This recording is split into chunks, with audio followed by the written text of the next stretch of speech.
থেকে বেশি এফেক্ট বুঝি না গরুর আছে যে বিরাট দূর পর্যন্ত দেখো এখনো জল প্রচুর।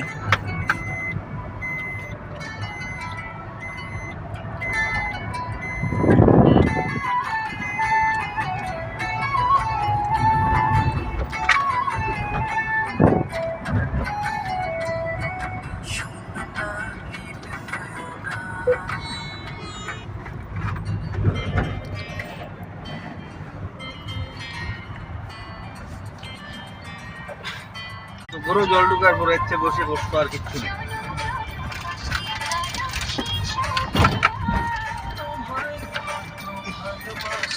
ওই দূর দূরান্ত জায়গাগুলি তো অলরেডি জলের ডুবা, মাসখানেক ধরে ওইটা জলের নিচেই থাকবো তাইলে। এগুলা মানুষ